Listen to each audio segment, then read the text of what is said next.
पटना के सियासी मंच पर आज एक ऐसी पटकथा लिखी गई जिसके दो हिस्से हैं। एक हिस्सा वो जो महागठबंधन दिखाना चाहता है और दूसरा हिस्सा वो जो सबको दिख गया। एक तरफ एकजुटता का महाघोष तो दूसरी तरफ एक तस्वीर से उठा सियासी तूफान। जी हाँ, हम बात कर रहे हैं 2025 बिहार चुनाव के उस शंखनाद की जिसका इंतजार महीनों से हो रहा था। आज महागठबंधन ने अपने सेनापति तो चुन लिया, लेकिन युद्ध से पहले ही मैदान में कई सवाल छोड़ दिए हैं। चलिए आपको सीधे पटना लेकर चलते हैं, जहां आज की सुबह आम नहीं थी।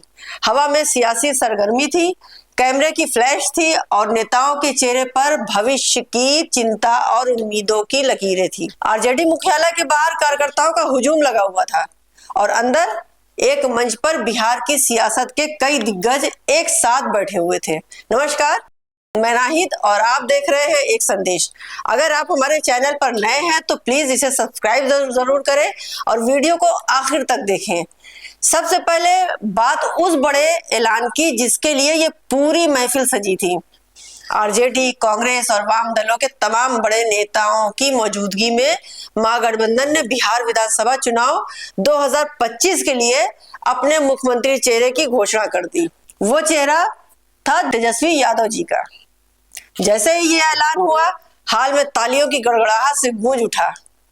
मंच से एक सुर में आवाज आई कि तेजस्वी के नेतृत्व में ही बिहार में बदलाव आएगा। इसके बाद माइक पर खुद तेजस्वी यादव आए। उनके चेहरे पर आत्मविश्वास था और आवाज में एक नई ताकत, नई ऊर्जा। उन्होंने गरजते हुए कहा, भाइयों और बहनों, आज का दिन ऐतिहासिक है। यह सिर्फ एक प्रेस कॉन्फ्रेंस नहीं, बल्कि बिहार के भविष्य के लिए एक संकल्प सभा भी है। यह गठबंधन सिर्फ चुनाव का गठबंधन नहीं, बिहार के विकास का गठबंधन है। लगातार अफसरशाही, भ्रष्टाचार, अपराध से लोग परेशान हो चुके हैं। इस सरकार के पास, देखिए, हम लोग तो अपना विजन लगातार बता रहे हैं। हम लोग यहां आए, लगातार अपने विजन को बताया। कल भी हमने अपने विजन को बताया। ये लोग प्रचार में भी चले गए, एक भी मैनिफेस्टो या एजेंडा नहीं बताया कि आने वाले 5 साल में ये बिहार के लिए क्या करेंगे। आगे उन्होंने कहा कि हम पर कई सवाल उठाए जाते हैं, पुरानी बातें याद दिलाई जाती हैं। मैं आज इस मंच से कहता हूं, हमने अपनी गलतियों से ही सीखा है। अब हम एक साफ सुथरी और भ्रष्टाचार मुक्त सरकार देंगे।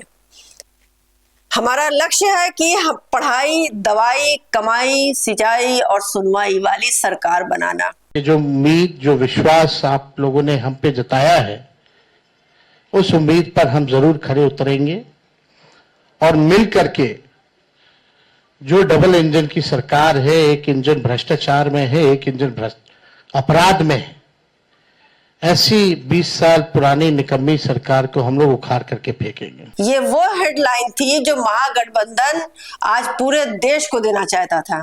लेकिन दोस्तों, सियासत सिर्फ शब्दों से नहीं, तस्वीरों और प्रतीकों से भी चलती है। और यहीं पर कहानी में एक बड़ा ट्विस्ट आ गया। प्रेस कॉन्फ्रेंस तो संयुक्त थी, मंच पर आरजेडी के नीले, कांग्रेस के तिरंगे और वाम दलों के लाल झंडे भी थे, लेकिन जो पोस्टर जारी हुआ वो एकल था। एक विशाल पोस्टर और उस पर सिर्फ एक तेजस्वी यादव की मुस्कुराती हुई बड़ी सी तस्वीर। और मौका देखते ही विपक्ष यानी बीजेपी ने इस तस्वीर को अपना सबसे बड़ा हथियार बना लिया। कुछ ही मिनटों में बीजेपी प्रवक्ताओं ने प्रेस कॉन्फ्रेंस कर डाली। उन्होंने चुटकी लेते हुए कहा, वाह वाह, क्या संयुक्त प्रेस कॉन्फ्रेंस है। कहते हैं हम सब एक है, लेकिन पोस्टर पर तो सिर्फ तेजस्वी यादव। बाकी सहयोगी दल कहाँ गए? कांग्रेस और लेफ्ट पार्टियां कहाँ हैं? क्या वो सिर्फ मंच पर भीड़ बढ़ाने के लिए हैं? ये तो साफ दिखता है कि असली मालिक कौन है, और बाकी सब किराएदार। ये इंडिया गठबंधन नहीं, ये तो तेजस्वी का सोलो शो है। बीजेपी ने इसे महागठबंधन की अंदरूनी कला और आरजेडी की दादागिरी का प्रतीक बताकर सोशल मीडिया पर एक जंग छेड़ दी। किराएदार कांग्रेस और सोलो शो तेजस्वी जैसे हैशटैग ट्रेंड करने लगा। बीजेपी का तर्क साफ था, जब पोस्टर में ही सहयोगियों की जगह नहीं तो सत्ता में उनकी क्या सुनी जाएगी? जाहिर है इस तीखे हमले पर महागठबंधन खामोश तो नहीं बैठेगा। आरजेडी और कांग्रेस की तरफ से तुरंत जवाब आया। आरजेडी ने ट्वीट किया कि पोस्टर में तेजस्वी है क्योंकि वो बिहार का भविष्य है। हमारा चेहरा युवा है, हमारी सोच युवा है, बीजेपी हमारी एकजुटता से घबराई हुई है, इसलिए पोस्टर पर ओछी राजनीति कर रही है। कांग्रेस के वरिष्ठ नेता अशोक गहलोत जी, जो विशेष रूप से इस कॉन्फ्रेंस के लिए जयपुर से पटना आए थे, उन्होंने भी माइक संभाला और कहा, यह हमारी एकजुटता का प्रमाण है कि हमने सर्वसम्मति से तेजस्वी जी को अपना नेता चुना है। जहां तक पोस्टर की बात है तो वो एक चुनावी रणनीति का हिस्सा है। तेजस्वी बिहार के सबसे लोकप्रिय युवा चेहरा है, वो हमारी युवा शक्ति का प्रतीक है। असली एकता मंच पर है जहां सब एक साथ बीजेपी पहले अपने गिरबान में झांके। सबकी राय लेकर के हम लोगों ने तय किया है इस चुनाव में अगले मुख्यमंत्री चेहरे के रूप में तेजस्वी यादव जी को हम लोग सपोर्ट करते हैं, जो एक नौजवान है, लंबा फ्यूचर है इनके साथ में।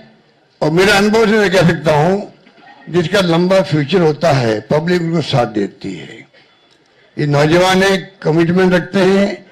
पिछली बार भी जो स्लोगन दिए थे, नौकरी के दो या कोई दो, या जो वादे किए थे उसमें खरे उतरे। ये ऐसा व्यक्तित्व आपके सामने नौजवान के रूप में आया है। सोच समझ के सबने फैसला किया है। ये नेता के रूप में उत्तरंग मैदान में राहुल गांधी जी ने मिलकर जो यात्रा करी थी, बड़ा इम्पैक्ट है।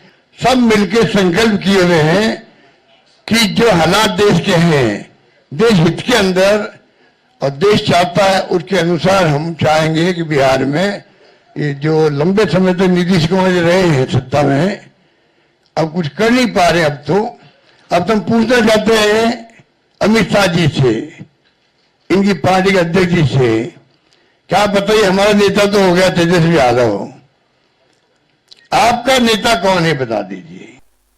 2020 में उनका गठबंधन क्यों टूटा था? क्योंकि उनके पास विजन नहीं, सिर्फ सत्ता की भूख है। वाम दलों के प्रतिनिधि ने भी इस गठबंधन को मजबूती देने की बात कही। सीपीआई-एमएल के एक वरिष्ठ नेता ने कहा, यह गठबंधन सिर्फ सरकार बनाने के लिए नहीं है, यह देश के संविधान और लोकतंत्र को बचाने के लिए है। यह गठबंधन हिंदुत्व की राजनीति के खिलाफ है। हम भूमि सुधार, किसानों के अधिकार और मजदूरों की आवाज को तेजस्वी के नेतृत्व में बुलंद करेंगे। बिहार में सामाजिक न्याय की एक नई क्रांति आएगी। दूसरा बड़ा मुद्दा था सीट शेयरिंग का। यह एक ऐसा सवाल है जो हर महागठबंधन के लिए सिरदर्द बनता है। इस पर तेजस्वी ने साफ किया कि आपकी चिंता जायज है, लेकिन मैं आपको विश्वास दिलाता हूं कि हमारे बीच सीटों का बंटवारा लगभग तय हो चुका है। कौन कहां से लड़ेगा इस पर सहमति बन चुकी है और जल्द ही इसकी आधिकारिक घोषणा होगी। RJD, Congress, CPI, CPM, CPI-ML, हम सब मिलकर 243 सीटों पर एकजुट होकर लड़ेंगे। कोई विवाद नहीं, सिर्फ जीत का संकल्प है। तो दोस्तों, आज की प्रेस कॉन्फ्रेंस के दो सीधे मायने निकलते हैं। एक तरफ तेजस्वी को सीएम फेस बनाकर महागठबंधन ने चुनाव से महीनों पहले एक स्पष्ट दिशा तय कर दी और बीजेपी को सीधे चुनौती दी कि आपका चेहरा कौन है। उन्होंने ये संदेश देने की कोशिश की कि हमारे पास युवा और ऊर्जावान नेता है, जबकि एनडीए में अभी भी नेतृत्व को लेकर असमंजस है। लेकिन दूसरी तरफ एकल पोस्टर विपक्ष को बैठे बिठाए एक ऐसा मुद्दा थमा दिया जो ये सवाल खड़ा करता है कि क्या महागठबंधन के भीतर सत्ता का संतुलन वाकई बराबर है? क्या ये पोस्टर एक सोची समझी रणनीति नहीं थी, या आरजेडी ने अपनी ताकत दिखाने की कोशिश की? क्या कांग्रेस और वाम दल आरजेडी के सामने अपनी शर्तें मनवा पाएंगे? ये प्रेस कॉन्फ्रेंस महागठबंधन की ताकत और कमजोरी दोनों का पर्दाफाश कर गई। ताकत ये कि उन्होंने एक चेहरा घोषित कर दिया और कमजोरी ये कि उनकी एकजुटता पर पहले ही दिन से सवाल उठने लगे। अब देखना यह है कि ये पोस्टर वाली एकता वोटों में कितनी तब्दील होती है। देखना यह है कि बिहार की जनता 2025 में बीजेपी जेडीयू के पुराने अनुभव पर भरोसा करती है या तेजस्वी यादव के नौकरियों के वादे पर। इसका जवाब तो आने वाला वक्त ही बिहार की जनता ही देगी। लेकिन एक बात तय है कि बिहार का सियासी दंगल अब शुरू हो चुका है और ये लड़ाई बहुत दिलचस्प होने वाली है। आज के लिए इतना ही, फिर मुलाकात करते हैं देश, दुनिया और खासकर बिहार की दिलचस्प जानकारी के साथ कल फिर पेश होंगे। तब तक के लिए हमें इजाजत दीजिए। धन्यवाद, नमस्कार, जय हिंद।